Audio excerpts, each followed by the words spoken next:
오늘 말씀 본문은 레위기 4장 1절에서 12절입니다.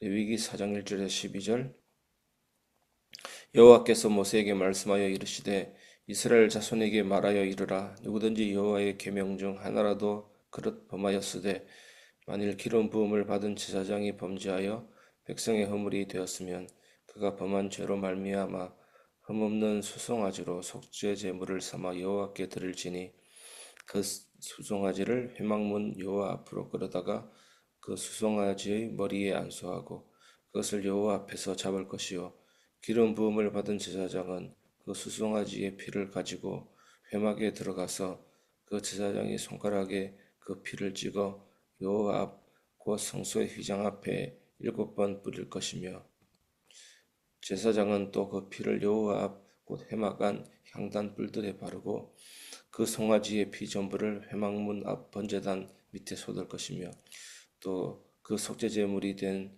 수송아지의 모든 기름을 떼어낼지니 곧 내장에 덮인 기름과 내장에 붙은 모든 기름과 두 콩팥과 그 위의 기름 곧 허리 쪽에 있는 것과 간에 덮인 거풀을 콩팥과 함께 떼어내되 화목제 제물의 소액에서 떼어냄 같이 할 것이요 제사장은 그것을 번제단 위에서 불살할 것이며 그 수송아지의 가죽과 그 모든 고기와 그것의 머리와 정강이와 내장과 똥 곧 그 송아지의 전체를 진영바깥 재버리는 곳인 정결한 곳으로 가져다가 불로 나무 위에서 사르되 곧 재버리는 곳에서 불사를 지니라. 아멘. 오늘은 온전한 속죄 진정한 예배로 말씀을 나누겠습니다. 우리는 종종 작은 죄점이야 라고 생각하며 죄를 가볍게 여기는 경우가 있습니다. 하지만 오늘 본문은 하나의 죄도 하나님 앞에서는 결코 가볍지 않음을 보여줍니다. 특히 제사장이 범죄했을 때 그 죄는 백성 전체의 허물이 됩니다. 왜냐하면 제사장은 하나님 앞에서 백성을 대표하는 자이기 때문입니다. 오늘날도 그렇습니다.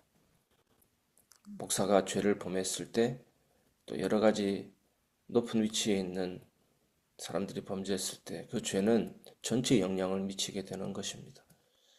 예수님의 십자가는 함부로 살아라고 주신 것이 아니고 그 피에 합당한 삶, 거룩한 삶을 살도록 우리에게 허락해 주신 것입니다.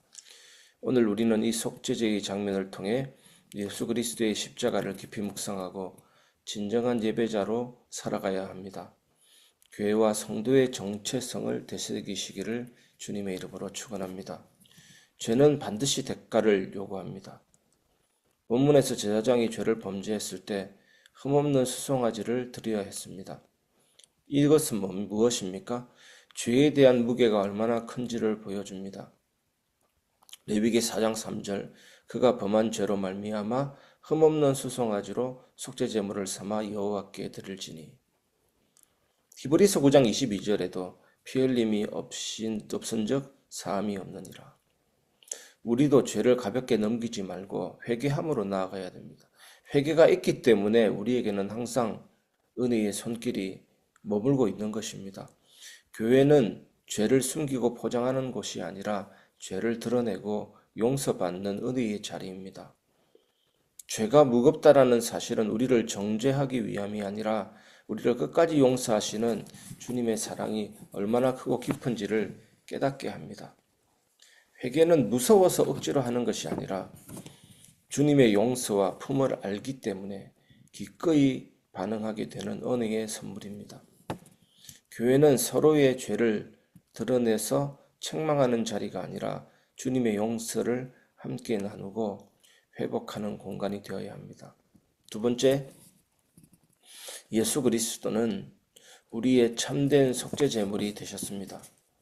제사장이 수송아지를 안수하고 피를 성소에 뿌리고 향단 뿔에 바르고 담 밑에 쏟고 기름을 떼어 불태우는 복잡한 과정은 모두 예수 그리스도의 희생을 예표합니다. 히브리서 10장 10절에 보면 예수 그리스도의 몸을 단번에 들이심으로 말미암아 우리가 거룩함을 얻는다고 말씀하고 있습니다. 요한복음 1장 29절에는 보라 세상 죄를 지고 가는 하나님의 어린 양이로다. 그리스도의 피는 단번에 완전하게 우리의 죄를 사하셨습니다. 성도는 죄의 의식 속에 갇혀 살아가는 존재가 아니라 그리스도의 피로 자유를 얻은 사람들입니다. 여러분, 복잡하고 반복되던 제사의 모든 절차를 예수님께서 단번에 끝내셨다라는 것입니다.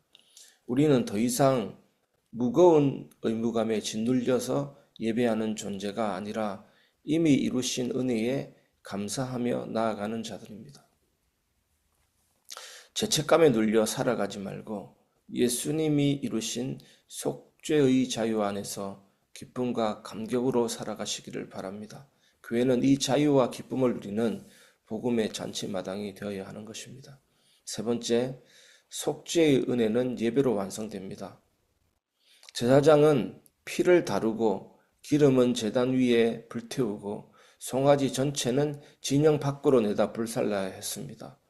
즉 속죄는 회막 안과 밖 전체 삶에서 이루어지는 것이었습니다. 히브리서 13장 12절 그러므로 예수도 자기 피로서 백성을 거룩하게 하려고 성문 밖에서 고난을 받으셨느니라. 진영 밖에서 불살라지는 수송아지는 예수님의 십자가를 떠올리게 합니다. 예배는 단순한 시간이 아니라 우리 삶 전체를 드리는 살아있는 제사입니다. 예수님은 성문 밖, 곧 사람들이 외면한 자리에서 우리를 위해 희생하셨습니다. 예수님은 예루살렘 성 밖 채석장 위에서 죽음을 당하셨습니다. 그 은혜를 깊이 아는 자는 주일 예배 한 번으로 만족하지 않고 산 전체를 드리고 싶어집니다. 성문 안과 밖의 제사. 억지로가 아니라 그 사랑에 반응하여 우리의 일상과 시간과 감정까지도 드리게 됩니다. 예배는 은혜에 대한 반응입니다. 은혜를 아는 자는 예배 드립니다. 예배 드리는 자는 은혜를 아는 자입니다. 교회는 이 반응이 터져나오는 공간이 되어야 합니다.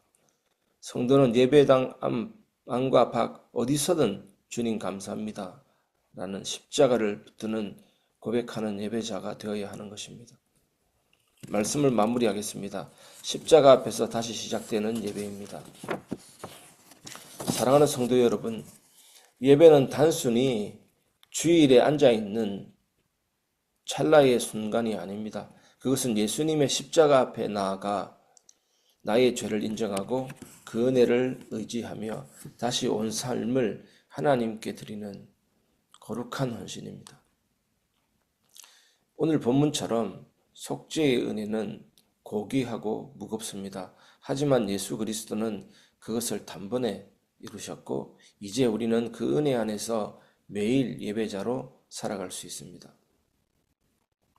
그러므로 교회는 그리스도의 피로 구원받은 공동체, 성도는 예수 안에서 죄 사함과 회복을 받은 자입니다. 우리의 예배는 그 은혜를 기억하고 삶으로 응답하는 것입니다. 여러분, 십자가의 은혜를 잊지 마시기를 바랍니다. 오늘도 그 앞에서 참된 회복이 시작되기를 주님의 이름으로 축원합니다.